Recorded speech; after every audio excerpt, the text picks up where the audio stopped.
थे काफिले बहुत मेरी राहों के तलबगार, थे काफिले बहुत मेरी राहों के तलबगार, एक कबीला है मेरा जिसे मेरी तलब ना रही। जी प्यारे बच्चों, कैसे हैं आप? मैं उम्मीद करता हूं आप सब ठीक हैं।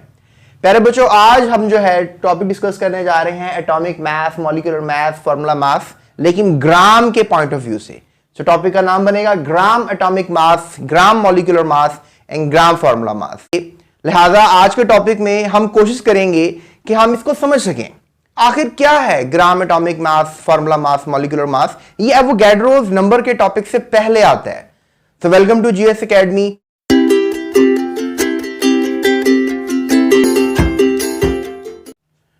जी तो प्यारे बच्चों, जैसे कि आपको अब हेडिंग से जाहिर है कि हमने काम करना है एटॉमिक मैथ्स पे, मॉलिक्यूलर मैथ्स पे और फार्मूला मैथ्स पे। इस पे हम ऑलरेडी भी काम कर चुके हैं। हमने आपको जो है पहले सिखाया कि एटॉमिक मैथ क्या होता है। मैंने फर्स्ट 20 एलिमेंट्स पे बेसिक डेफिनेशंस के अंदर वीडियो में आपको एक क्लिप बनाकर दिया जिसमें मैंने आपको बताया कि एटॉमिक मैथ्स, पहले 20 एटॉमिक मैथ्स आप याद करें। अगर आपको थोड़ा याद हो, जिसमें मैंने हाइड्रोजन को 1 मैथ डिक्लेयर किया, हीलियम का मैथ मैंने 4 डिक्लेयर किया, लिथियम का मैथ मैंने 7 डिक्लेयर किया, बेरिलियम का मैथ मैंने 9 डिक्लेयर किया,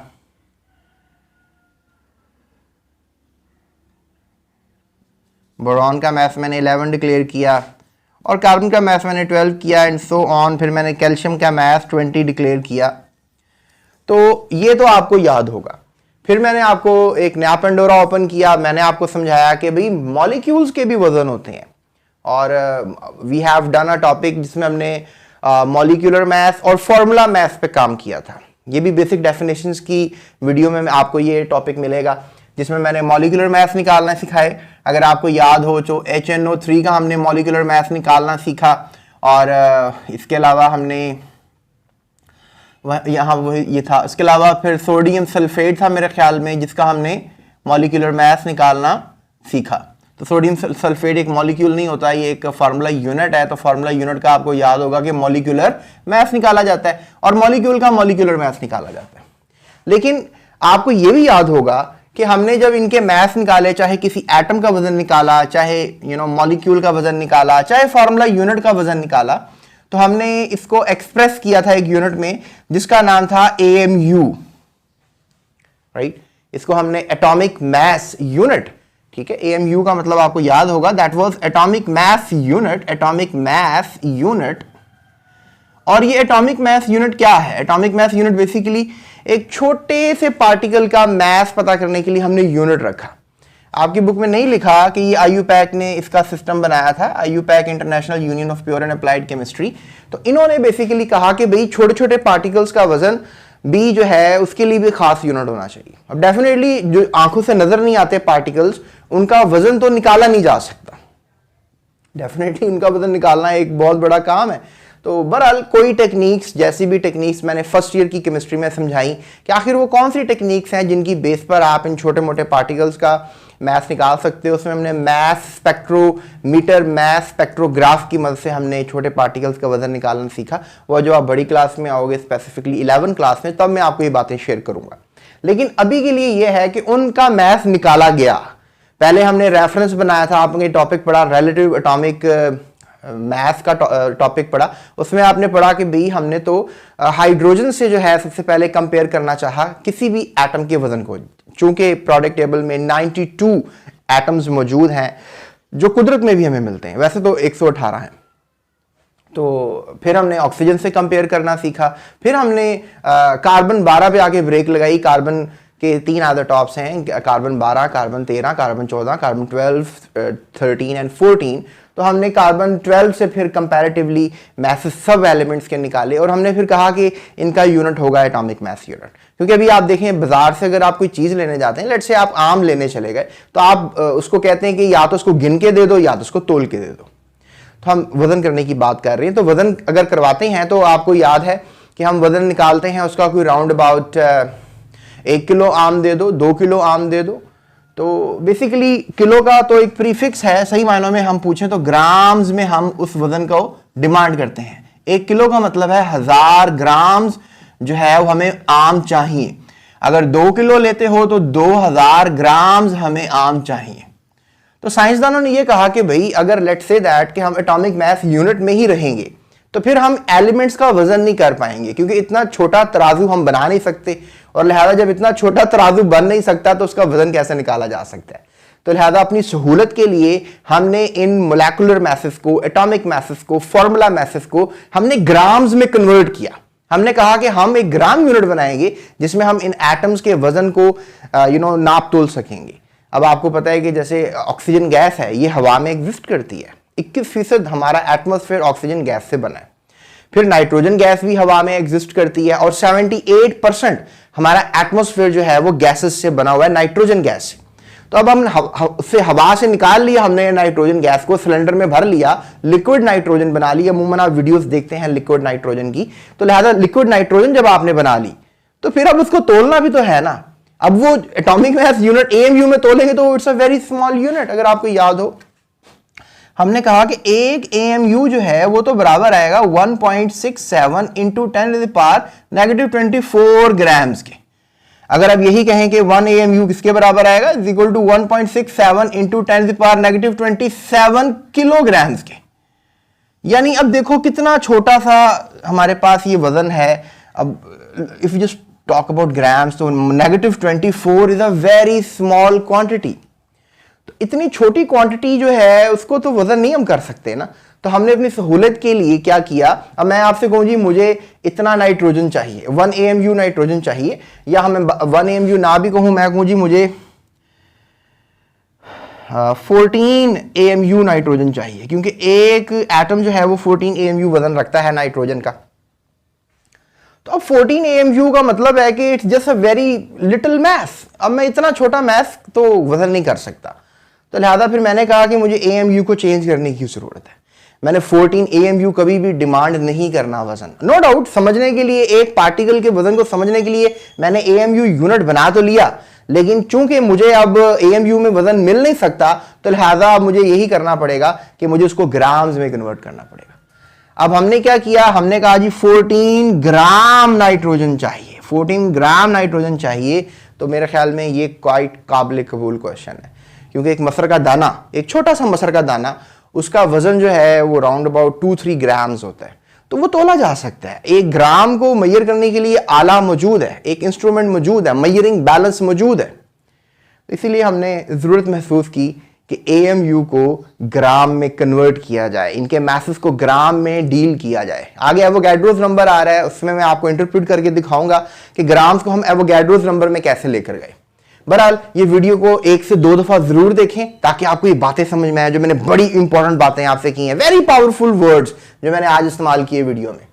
तो लिहाजा आपकी बुक में जो कमेंट लिखा, उन्होंने लिखा कि सारे सब्सटेंसेस का जो है ये मानना है साइंसदानों का कि सारे सब्सटेंसेस एटम्स के बने हुए हैं, मॉलिक्यूल्स होते हैं उसमें, या उसमें फार्मूला यूनिट्स होते हैं। फिर आपके लेक्चर में मैं आगे ये बात कर सकता हूं कि जो मैसेज हैं उनको atomic mass, molecular mass, formula mass में आप पढ़कर आए और उनको आपने एएमयू में एक्सप्रेस किया। अब की बात मैं ये करना चाह रहा हूं आपसे कि जब सारे मैसेज को जो है आप ग्राम्स में एक्सप्रेस करते हो तो उनको फिर हम एएमयू की बजाय किसमें एक्सप्रेस कर रहे हो, ग्राम्स में। एएमयू की बजाय किसमें एक्सप्रेस कर रहे हो, ग्राम्स में। तो फिर अब ये atomic mass gram atomic mass कहलाएगा, ग्राम फार्मूला मास मॉलिक्यूलर मास कहलाएगा, और ग्राम फार्मूला मास कहलाएगा। बहरहाल वीडियो के अगले पड़ाव पर चलते हैं और समझने की कोशिश करते हैं कि आखिर gram atomic mass, gram molecular mass और ग्राम फार्मूला मास हमें क्या इंफॉर्मेशन देना चाह रहे हैं। जी तो स्टूडेंट्स, अब हम आपसे बात करें अगर कि ग्राम एटॉमिक मास जो है या मॉलिक्यूलर मास ग्राम की शक्ल में, फार्मूला मास, ये क्या समझाना क्या चाह रहे हैं, हमें क्या टॉपिक इंफॉर्मेशन देना चाह रहे हैं। तो आम लफ्ज़ों में तो मैं ये कहूँगा कि कुछ कानून जो हैं आजमाए नहीं जा सकते। सवाल ही पैदा नहीं होता कि कुछ कवानीन को आजमाया जाए। वो एक नज़रिया होते हैं, एक थ्योरी होते हैं, और वही कानून बन जाते हैं, वही प्रिंसिपल्स बन जाते हैं, लॉ बन जाते हैं। अब एटम्स को चूंकि बहुत छोटी चीज़ है, इसको देखा नहीं जा सकता, हमने अब इसको डील करना है, तो हमें कैसे पता लगे कि आखिर कितने एटम्स हैं किसी भी शय में। तो हमने ये सारी सपोज कैलकुलेशंस की हैं। ये हमने सारी कौन सी कैलकुलेशंस की हैं, सपोज कैलकुलेशंस। जैसे कि मैं अगर आपसे ये कहूं कि 1 दर्जन आपके पास ऑरेंजेस हैं, 1 दर्जन ऑरेंजेस हैं, और आप डेफिनेटली कहेंगे जी 1 दर्जन है तो इसमें ऑरेंजेस की तादाद जो है वो तकरीबन 12 होगी, तो देयर विल बी 12 ऑरेंजेस। ठीक है, 12 ऑरेंजेस। और मैं इसका एक वज़न फिक्स कर दूं कि अगर आपके पास 1 दर्जन ऑरेंजेस होंगे तो उसका वज़न 1.008 ग्राम है। आप कहेंगे सर ऑरेंजेस बड़ी शय होते हैं, इट्स अ बिग थिंग, कभी भी इनका वज़न 1 ग्राम नहीं हो सकता। चलें फिर मैं ये आपसे कहूँ कि इनका वज़न ऐसा कर लेते हैं, 12 ग्राम कर लेते हैं। आप कहेंगे सर 12 ऑरेंजेस का वज़न तो 12 ग्राम नहीं हो सकता। मैं फिर आपसे कहूँ चलें 18 ग्राम कर लेते हैं। आप कहेंगे सर ज़्यादा होता है। मैं आपसे कहूँ अगर 98 ग्राम कर लेते हैं तो आप कहेंगे सर ज़्यादा होता है। तो कहने से मुराद ये है कि अगर आप एक ऑरेंज निकाल लें इसमें से तो उसका वज़न देखें तो वो लगभग कोई 100 ग्राम के करीब तो होगा ना। अब समझ में आई आपको बात? तो 1 दर्जन ऑरेंजेस को 100 ग्राम के करीब हो सकता है। फिर मैं कहता हूं कि दुनिया में जितने भी ऑरेंजेस हैं मैं सबका एक वजन फिक्स कर देता हूं कि एक ऑरेंज अगर 100 ग्राम का है तो 12 ऑरेंजेस कितने ग्राम के हुए? 1200 ग्राम के, यानी 1.2 किलोग्राम के। तो ये कानून बनाया गया, एटम्स के वजन को पहले फिक्स किया गया, एटम्स के वजन को फिक्स करने के बाद फिर कहा गया कि उसको तोला जा सकता है। अब आप सवाल ये पैदा होता है कि चलें अगर आप लेट्स से दैट के तोल नहीं सकते तो फिर गिन भी नहीं सकते, छोटे इतने हैं कि गिन कैसे सकते हैं? तो फिर साइंसदानों ने मिल मिलाकर एक मंसूबाबंदी की एटम्स को लेकर। उन्होंने एक लफ्ज़ इस्तेमाल किया mole, 1 mole. 1 mole it's a big unit, big unit, big unit, it's a big unit. It contains a very big number, 6.02 into 10 to the power 23 atoms हो सकते हैं, या फिर molecules हो सकते हैं, या फिर formula units हो सकते हैं। यानी इतने ज्यादा, कितने ज्यादा, look at that. Okay, so just take it 223 times. 1 2 3 4 5 6 7 8 9 10 11 12 13 14 15 16 17 18 19 20 21 22 23. Look at the number. I think it's a very big number. ये अगर नंबर गिनने पर आओ तो कंप्यूटर भी गिनते गिनते पता नहीं कितने साल लगा देगा। तो फिर साइंसदानों ने यह समझाया कि भाई 1 मोल के अंदर इतने पार्टिकल्स होते हैं जो कि अनगिनत होते हैं, जिनको गिना ही नहीं जा सकता। तो एक तो ये बात होगी, गिन ही नहीं सकता, कोई भी बंदा नहीं गिन सकता। इसका प्रपोजल एवोगैड्रो ने दिया। इसका प्रपोजल किसने दिया? एवोगैड्रो ने। और एवोगैड्रो ने हमें ये बात समझाने की कोशिश की, उसको ये नंबर ख्वाब में आया था। बड़ी बात सुन ले, इसको ये नंबर ख्वाब में आया था। तो अब मैं आपको बताना क्या चाह रहा हूं? मैं आपको बताना ये चाह रहा हूं कि हमें ये पता है कि हाइड्रोजन का AMU में वजन इतना होता है कि नहीं, एक एटम का। इसको पहले आप ग्राम में एक्सप्रेस कर लो कि 1 ग्राम में 1 ग्राम, ये जो ग्राम एटम लिखा है ना मैंने, ग्राम एटम, इसका मतलब है मोल, 1 मोल एटम। कंफ्यूज नहीं करना, ये देखें मैंने यहां लिख दिया 1 मोल ऑफ हाइड्रोजन एटम्स। ठीक है, तो अब एक ग्राम एटम कहीं लिखा हो समझिए 1 मोल की बात हो रही है, 1 मोल की बात हो रही है, तो इस नंबर की बात हो रही है। इतने एटम्स का वजन हम सपोज कर लेते हैं कि वो इतने ग्राम होता है। मतलब एक एटम का जो वजन है उसी को रेफरेंस बना लें आप, और एक एटम का ग्राम में वजन करें तो इतने एटम्स का वजन 1 ग्राम के बराबर होगा। अब समझ में ही आपको? लेट्स से दैट मैं आपको फिर समझाता हूं। ग्राम एटम लगा लें कार्बन का, एक कार्बन का वजन तो 12 AMU होता है ना, एक कार्बन का वजन 12 AMU होता है, एक कार्बन का, एक एटम ऑफ कार्बन का। लेकिन अगर यही एटम्स इतने हो जाएं तो इसे हम कहेंगे 1 मोल कार्बन एटम्स। इसे हम ग्राम एटम भी कह सकेंगे, और इसका वजन जो है वो 12 ग्राम होगा। यानी आपने लेट्स से दैट एक तराजू लिया, ठीक है, तराजू में क्या किया आपने? तराजू में तोल लिया, किसको तोल लिया? कार्बन को। कितना तोल लिया? कार्बन को 12 ग्राम तोल लिया। जब आपने 12 ग्राम, लेट्स से दैट ये चम्मच है, इसमें आपने लेट्स से दैट 12 ग्राम जो है वो रखा हुआ है, ठीक है, अब क्या रखा हुआ है, 12 ग्राम क्या रखा हुआ है, कोयला रखा हुआ है, कार्बन रखा हुआ है। तो अब 12 ग्राम रखने से मुराद है कि आपके पास ये जो आपके पास 12 ग्राम वजन है, इसके अंदर जो पार्टिकल्स की तादाद है वो इतनी है, 1 मोल है। क्योंकि अगर एक दर्जन में 12 पीसेस होते हैं तो 1 मोल में 6.02 10 पर 23 पार्टिकल्स होते हैं। पार्टिकल्स बड़ी किस्म के होते हैं। पार्टिकल्स एटम भी हो सकते हैं, पार्टिकल्स मॉलिक्यूल्स भी हो सकते हैं, पार्टिकल्स फार्मूला यूनिट्स भी हो सकते हैं। 3 किस्म के पार्टिकल्स है। वैसे पार्टिकल आयंस भी हो सकते हैं, ये भी मैं आपको बताता चलूं। अब आप कहोगे सर भेजा खा रहे हो आप, भेजा ना खाओ, बात बताओ पेपर में क्या आएगा, क्या लिखेंगे पेपर में। ठीक है, आगे मैंने कैलकुलेशन समझानी है जो कि फर्स्ट ईयर में बड़े काम आनी है, इतना मैं बताऊं आपको। एवोगैड्रोस नंबर और उसकी कैलकुलेशंस फर्स्ट ईयर में बड़ी काम आनी है। 9 में सीख लोगे, फर्स्ट ईयर में फायदा पहुंचेगा। ये मेरा आपसे एक दावा है, मैं एक आपको ये बात प्रिडिक्शन की बेस पे, प्रोबेबिलिटी की बेस पे कर रहा हूं। लेकिन अभी 9 क्लास में आपको आप ऐसा करो, सिर्फ इसकी डेफिनेशंस याद कर लो, या आपको 2 नंबर की डेफिनेशंस आनी है। सवाल क्या आएगा, what is gram atomic mass, बस। और आपने ये लिखना है, ये लिखना है, दैट्स इट। अब इस तरह से सवाल आ जाएगा, what is gram molecular mass, gram formula mass, definition लिखो, एग्जांपल्स दो। और ये तो आपको पता है लॉलीपॉप एग्जांपल्स होंगे ना, आसान सी एग्जांपल्स होंगी। इसमें तो मैंने काफी बात भी कर ली आपसे, तो आई होप कि आप कर लोगे। ठीक है, ये सवाल है, तो आई होप कि आपको समझ में आ गया कि ग्राम, एटम, मोल या एक AMU वाला एटम क्या होता है। अब मॉलिक्यूल की बात कर लेते हैं, साथ ही हम जो है फॉर्मूला मास की भी बात कर लेते हैं। जी स्टूडेंट्स, अब ग्राम मोलेकुलर मास, इसे हम ग्राम मॉलिक्यूल भी कह सकते हैं, ग्राम फार्मूला मास जिसे हम ग्राम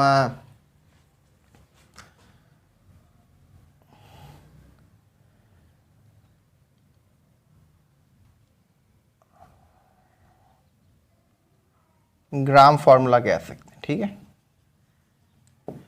तो अब ये बात क्या समझनी है हमने कि इसकी डेफिनेशन याद कर लें कि the molecular mass of an element और कंपाउंड एक्सप्रेस्ड इन ग्राम्स। 3 चीजें देखो याद रखो अभी फिलहाल इस लेवल पे, एटम, मॉलिक्यूल और फॉर्मूला यूनिट,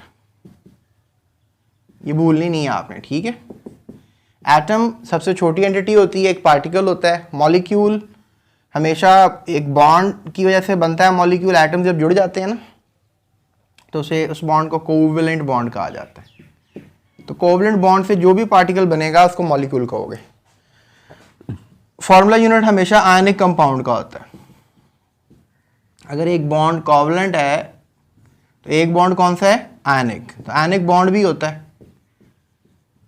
तो आयनिक बॉन्ड के कंपाउंड्स को आप फॉर्मूला यूनिट नहीं कह सकते, उसको मॉलिक्यूल नहीं कह सकते। जिस तरह ये है ना, ये आयनिक कंपाउंड है, ये भी आयनिक कंपाउंड है। पता है कैसे? क्योंकि इसमें सोडियम है, इसमें कैल्शियम है, ये मेटल्स हैं।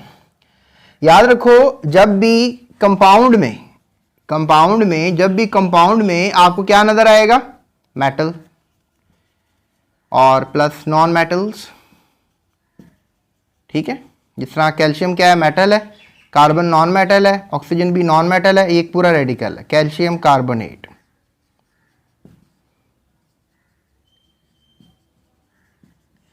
तो इसको आप क्या बोलोगे, आयनिक कंपाउंड। अब इस तरह ही यहाँ पर ले लो, ये H2SO4 ले लो, H2SO4 है, हाइड्रोजन नॉन मेटल है, सल्फर भी नॉन मेटल है, ऑक्सीजन भी नॉन मेटल, सारे ही नॉन मेटल हैं।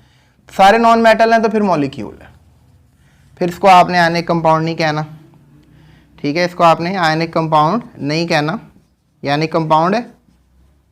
ठीक है, और ये क्या है, मॉलिक्यूल है। क्यों, ये मॉलिक्यूल क्यों, सारे नॉन मेटल तो बॉन्ड कौन सा होगा, कोवेलेंट होगा। तो अभी चैप्टर नंबर 4 पढ़ाना है आपको, तो वहां पे मैं बातें करूंगा आपसे। तो याद रखो कि अगर एक मॉलिक्यूल का वजन जो है, हाइड्रोजन का एक एटम का वजन 1.008 है, तो 2 एटम का क्या हो जाएगा, 2.016 हो जाएगा ना, और इसको 1 मोल भी कहोगे।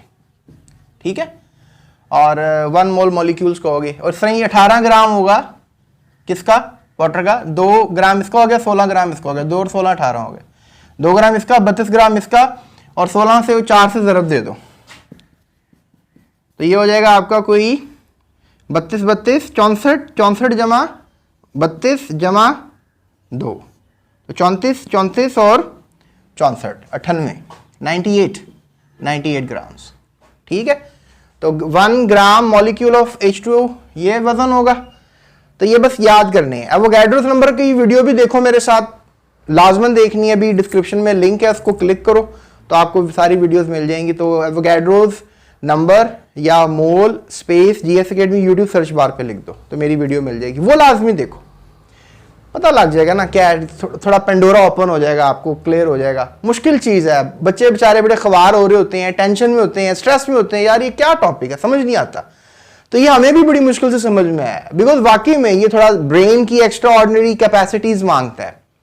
तो बहुत सी बातें हैं, मैं एकदम नहीं सारी आपसे कर सकूंगा, आप सुनते रहो, इस वीडियो को आप 2 से 3 दफा देख लो, काफी चीजें समझ में आ जाएंगी। फिर आओ नेक्स्ट वीडियो पे एवोगैड्रो की प्रॉपरली मैंने जरा लोअर लेवल पे रह के बनाई है आपके साथ, तो इंशाल्लाह आपको समझ में आएगी। तो फिर आ जाओ जरा ग्राम फार्मूला मैथ्स पे। अब ग्राम फार्मूला मैथ्स क्या समझाता है कि सोडियम क्लोराइड एक आयनिक कंपाउंड है, उसका मॉलिक्यूल नहीं हो सकता, तो इसका फार्मूला होगा फिर मॉलिक्यूल। देखो बात एक ही है, कांधे से पकड़ लो, कांधे से पकड़, बात तो एक है, लेकिन बस लफ्ज चेंज है। जिस तरह मैं समझाता हूं, जिस तरह लीमू है और ऑरेंज है, लीमू है और किन्नू है, लीमू किन्नू, किन्नू को लीमू नहीं कह सकते, और इसके अलावा जो है कंफ्यूजिंग माई सेल्फ, किन्नू को लीमू नहीं कह सकते, लीमू को किन्नू नहीं कह सकते, इट्स टंग ट्विस्टर लग रहा है मुझे तो ये। अच्छा, ये 1 gram formula unit of NaCl 58.5 grams के बराबर आ गया, इक्वल टू क्या बोलोगे 1 मोल। तो बोर्ड में जैसे इसका भी सेम वही हो जाएगा, इक्वल टू 1 मोल हो जाएगा। 100 ग्राम आता है वजन। 100 कैसे आता है, कैल्शियम का 40 है। अभी पीछे मैंने जब फर्स्ट 20 एलिमेंट्स बता रहा था ना इसी वीडियो में, तो मैंने गलती से कैल्शियम का लिख दिया था 20, तो वो मैंने एटॉमिक नंबर लिख दिया।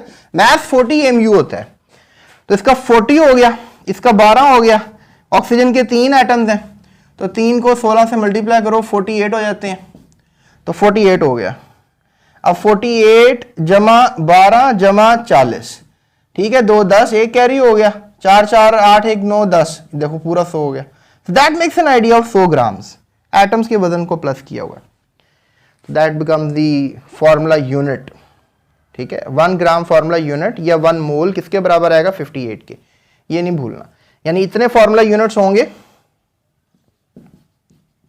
इतने फॉर्मूला यूनिट्स, कितने फॉर्मूला यूनिट्स, इतने फॉर्मूला यूनिट्स, इतने मॉलिक्यूल्स होंगे,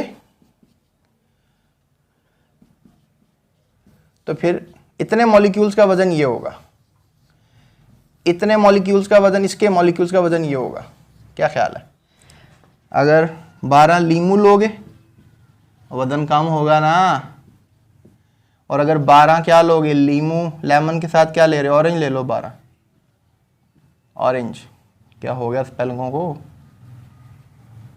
अच्छा, मैंने एक और बात बताई है कि मेरी गलती निकालोगे और जेन्युइन मिस्टेक होगी तो कमेंट में अगर उसको सेटिस्फाई कर लोगे तो नंबर 2 अपना इजी पैसा जैज़ कैश या बैंक अकाउंट, उसमें फ़ौरन 50 रुपये का तारीखी ट्रांजैक्शन करूंगा आपको मैं।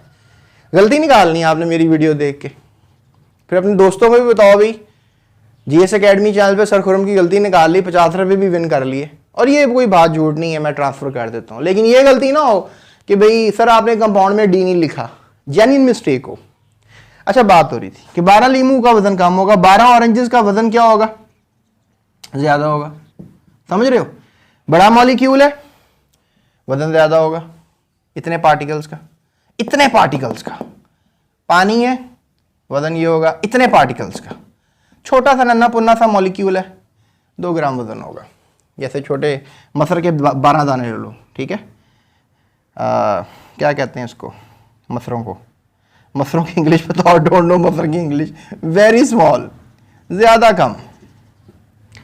तो आई होप कि आपको समझ में आ रहा होगा मैं क्या बताना चाह रहा हूँ। सो ये हमारा टॉपिक है जी। इसमें बोर्ड में क्या सवाल आएगा, समझने के लिए तो बड़ा कुछ है इसके अंदर, लेकिन सवाल बड़े आसान से हैं। बच्चे मोमेंट्स का रट्टा लगा लेते हैं, तो डोंट गो फॉर रट्टा, समझ में आनी चाहिए बात। तो ग्राम मॉलिक्यूलर मैथ्स क्या होता है, ठीक है, ग्राम फार्मूला मैथ्स क्या होता है, बड़ी दफ़ा बोर्ड में सवाल आया है, और ग्राम एटॉमिक मैथ्स क्या होता है। ये 3 सवाल हैं तगड़े, इनका जवाब अगर नोट्स की शक्ल में चाहते हो तो डिस्क्रिप्शन में जाओ, लिंक है प्लेलिस्ट का, उस पर क्लिक करो, प्लेलिस्ट खुल जाएगी। प्लेलिस्ट की डिस्क्रिप्शन में जाओ, वहाँ सारे नोट्स पड़े हुए हैं, तो वहाँ से इजीली आप ले सकते हो। सो ये थी हमारी आज की video. Hope so you enjoyed it a lot with a lot of confusions, and I hope कि आप वीडियो को 4-5 दफ़ा देखेंगे तो ये टोटली मसला हल रह जाएगा आपके लिए। लेकिन थोड़ा सा कोशिश करनी पड़ी, कॉपी पेंसिल निकाल लें, सब चीज़ें नोट्स बनाया करें, नोट डाउन किया करें। सो नेक्स्ट वीडियो हमारी इंटरेस्टिंग है, वो गैड्रोस नंबर और मोल का कॉन्सेप्ट है, फिर उसकी कैलकुलेशंस हैं। तो कहीं नहीं जाना, आपने जीएस एकेडमी यूट्यूब चैनल के साथ रहना है, मेरे साथ रहना है। सारी केमिस्ट्री मैंने आपको पढ़ानी है और आपने पढ़नी है, ठीक है। हिम्मत नहीं हारनी। कितने नंबर लेने हैं? यस, 60/60। तो पॉसिबल है, मुश्किल नहीं है, बहुत आसान है। आपकी सारी किताब जुबानी आती है, इंशाल्लाह आपको हेल्प करेंगे इसमें, और इंपॉर्टेंट सवाल बताएंगे जो बोर्ड में आने हैं। सबसे बड़ी बात इस चैनल की ये है कि मैं आपको अपने 15 साल तजुर्बे से वो सारे शॉर्ट एमसीक्यूज लॉन्ग बताता रहता हूँ वीडियो के अंदर कि जो कि इंपॉर्टेंट है। तो अभी चैनल को सब्सक्राइब करें और हमारे साथ रहें। That's it, thank you so much. अपना ख्याल करें, दूसरों का भी ख्याल करें, इस चैनल का भी ख्याल करें।